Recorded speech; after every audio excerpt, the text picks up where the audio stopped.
Welcome back, and if you've just joined us, let's remind you of one of our top stories. We did tell you that the NNPC has dismissed accusation of underhand dealings by Swiss-based organization the Bern Declaration. And still to come, the governorship candidates in Anambra State engage in a town hall conversation in Awka, the state capital. Sarah petitions the United Nations over alleged illegal detention of Mrs. Clara Chime, wife of Enugu State Governor Sullivan Chime. And about 10,000 people are feared dead in the Philippines Typhoon Haiyan's deadly surge.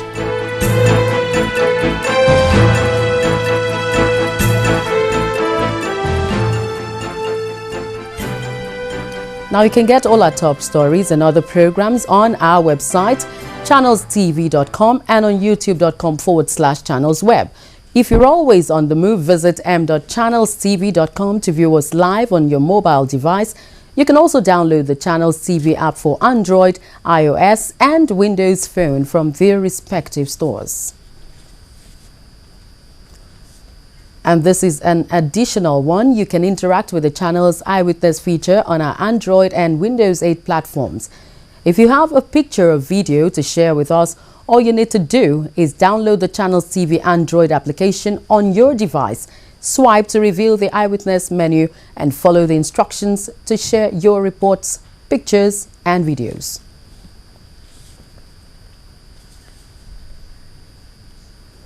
And now continuing with our stories, tackling security will be the major focus of the next governor of Anambra State. Now, this is going by the submissions of the governorship candidates at the town hall conversation. For Dr. Chris Ngige, the APC candidate, unemployment provides a ready workforce for crime and criminal activities. His approach to crime prevention is therefore to create jobs, encourage skills acquisition, and to overhaul the education system to facilitate skilled workforce. However, the Labour Party candidate, Mr. Ifeanyi rather advocated an improved vigilance approach through networking Anambra State. He promised to engage telecom firms operating in the state to develop an elaborate communication network that would facilitate speedy sharing information on criminal activity, which would help in turn to prevent crimes like kidnapping. It's not just an election which is the event. But 5 candidates were expected. Yes, 2 turned up, but it was nonetheless a very keen parley. Dr. Chris Ngige of the All Progressives Congress and Dr. Ifeanyi, the Labour Party candidate, addressed sundry issues ranging from security to education and the economy. The two had absolutely different approaches to addressing the problem of insecurity. What we need to do is to network Anambra State. That is what I'm going to use, and I'm saying it with the fear of God, with all sincerity inside me, where every community will have its own independent telephone, and I'm going to use our youths, employ our youths in monitoring the walkie-talkie system. I believe if we network Anambra State, there is no need of armed robber operating or kidnappers, because before you push a button, the entire community is at alert. I established a vigilante services that comes up from the community level onto the local government level, onto the state level. I trained them in the conventional police method. And we didn't give them AK-47 because we are not by law permitted to give such equipment. But by law, we are permitted to give pump action. So we employed those people on these certification levels that I mentioned. And you were here in Anambra State. Robbery vanished. I also equipped the police, the Nigerian police, on any crime situation. The robbers knew that their days were numbered. And to give the killer punch, I got some of the bad boys and employed them into the system. They recanted and started paying them. That's what my security vote is for. Today, security votes are used for frivolous reasons and for frivolous expenses. The question of youth unemployment, which was seen to be a catalyst for insecurity, was also high on their list of priorities. Unemployment is the major cause of insecurity in the southeast, especially in Anambra State. So I want to tackle insecurity from the base. First, my school system has to change. The curricula has to change. I want to put skill acquisition into the school curricula. I had tried it the first time before, and that is why I had 20 pilot secondary technical schools. In the technical wing of the school, people are taught how to paint, do painting, plumbing, welding, carpentry, electrical wiring, tailoring, and all the other skilled acquisition jobs. However, addressing unemployment also meant developing people with the right education and relevant skills, which also brought to the fore the thorny issue of free education. I want Anambra people to have it in the back of their mind. On education, I'm very sorry to say, we are not going to give free education because it's not good for. Imo State is suffering from today, they are bleeding. Because in some of the institutions, in tertiary institutions in Imo State, they are no more employing Imo indigenes because they want to make money. And I'm saying this thing with every sincerity in me. So when you give free education, some of the Cotonou people, the Togolese people, the Ghanaian people that have taken over all the tiling jobs, all our jobs, all the jobs that are supposed to be given to our youths, they will come bring their families to enjoy free education. Why they are the only one working today in Anambra State? So we need to create institutions like the technical institution, the skill acquisition centers, so that our people will get into this thing, these jobs. I believe if we have 1,000 every youth, 1,000 of every town youth in these institutions every year, we will be able to create 21,000 jobs from that angle. What you need to do in this kind of situation is managerial skill. If you don't have the managerial skill, you can get it, you can buy it. And it's all experience. I was assistant manager when I was in the Ministry of Health. You manage your fund, you apportion and allocate to the areas of needs. I employed teachers here. I was the last governor to employ teachers. 3,000 teachers. I was the last governor here to send them on refresher training. Then it was time to answer some tough questions bordering on the sources of the candidates' campaign funds and the issue of godfatherism. So the question of godfatherism should not arise with me. They can't touch me with a long pole. So, my campaign fund comes from my little earnings, or what I have in life. I have one or two little properties. I have campaign donation from friends. I have campaign donation from foes, political foes, who are in PDP, who are in Labour, who are in ABGA. They give me money because they want good government for Anambra State.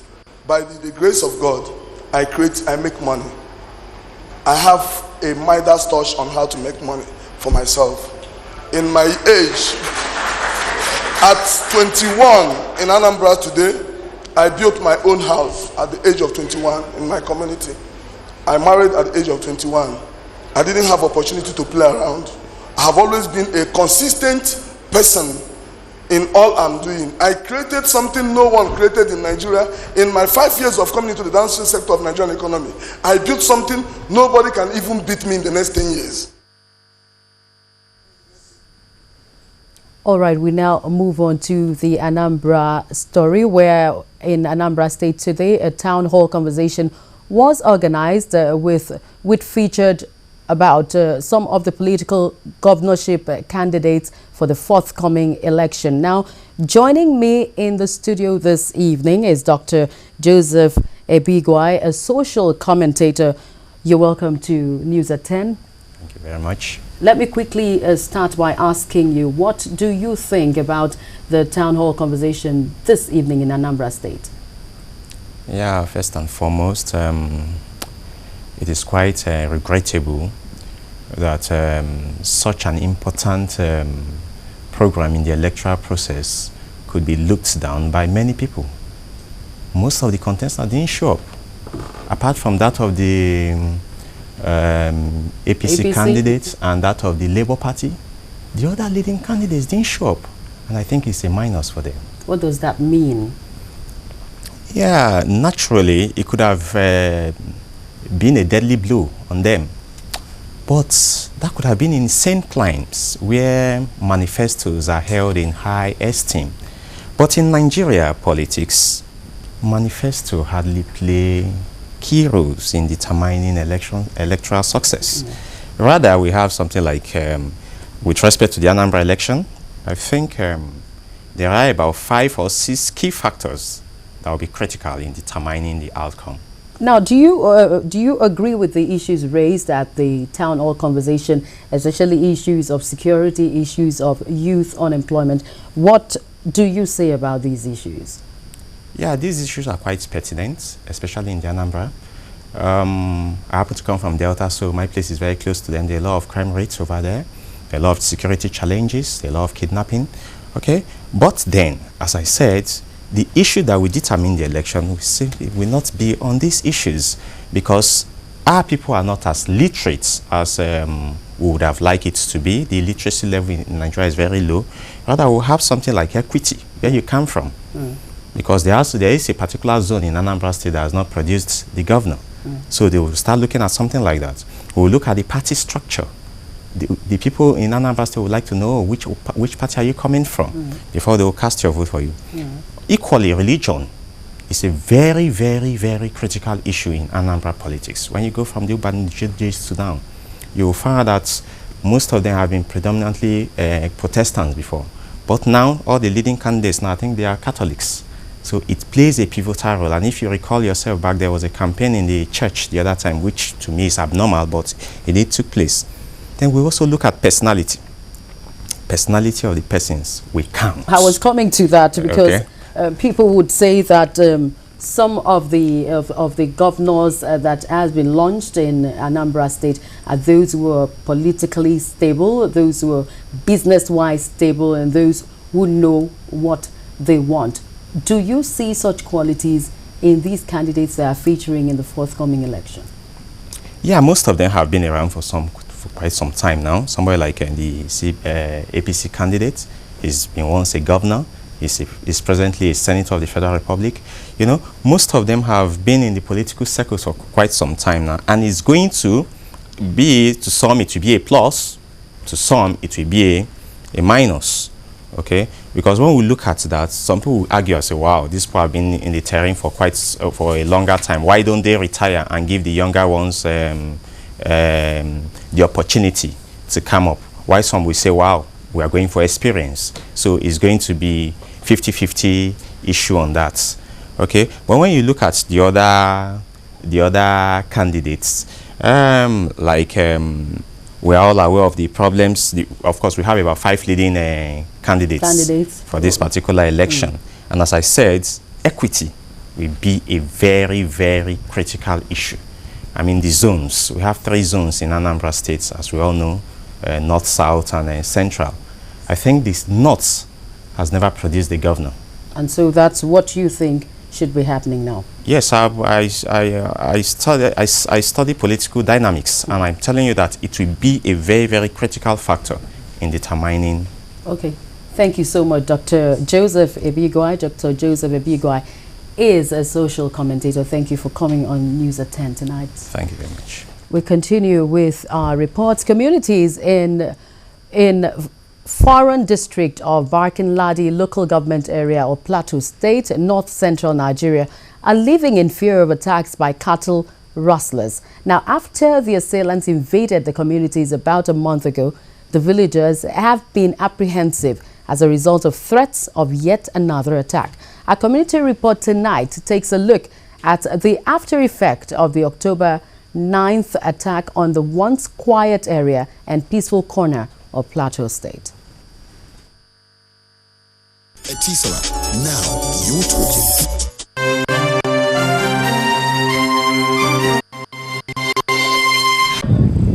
On the 9th of November this year, the communities of the Tize and Kokek in Foreign District of Barkin-Ladi local government area of Plateau State lost no fewer than 11 members of their communities to invaders that came to rustle cattle from their villages. In Zatize, The family of Sokbom was attacked by the assailants, killing a man, his wife, and 7 children, with the aim of carting away the family's cattle. The incident attracted other villagers and neighboring community members who came out to engage the attackers and save other community members from assault. The ensuing face-off between the villagers and the attackers and the intervention of members of the Special Task Force left 12 members of the assailants dead, while others fled, with 8 villagers injured in the process. After the attack, one of the injured recuperating at the Plateau Specialist Hospital died of injuries sustained from gunshot wounds, adding to the casualties suffered by the communities.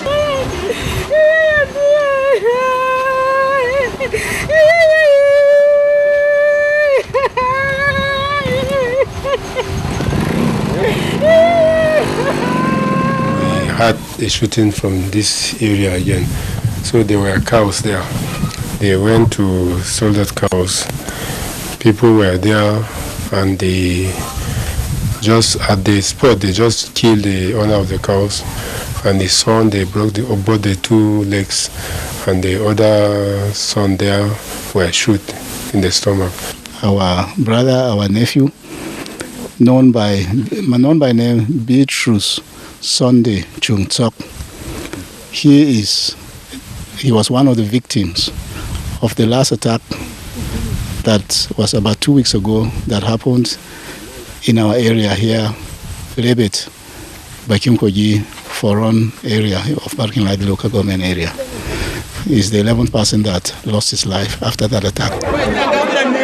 Since the attack, there have been threats from unknown persons threatening to launch deadly attacks on the communities, stressing that the casualties they lost must be avenged. This intimidation has made the villagers embark on an all-night vigilante surveillance of the area, as there is no security presence in these communities. They even tell that they are coming again. That is why we're also always outside, so we cannot wait for security men to protect us. We can be outside to at least defend ourselves in the way we can defend ourselves, we can do. After the incident, immediately. The Special Task Force in charge of security has, however, denied knowledge of any impending attack on the villages and have given assurances that security operations within the area will be intensified to forestall and repel any attack on the communities. The bottom line is that we have troops in that general area. More troops have been deployed actually following that attack, and I want to tell the general public, particularly in that area, they should go about their normal businesses, not to fear.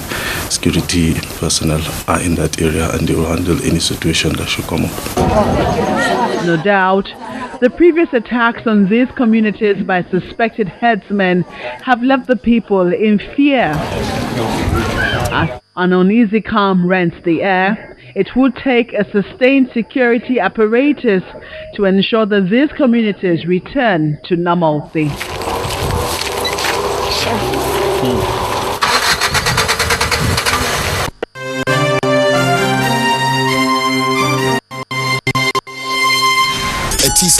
Now. And still ahead on the news at 10 tonight, Sarah petitions the United Nations over the alleged illegal detention of Mrs. Clara Chime, wife of Enugu Governor Sullivan Chime. Join us again.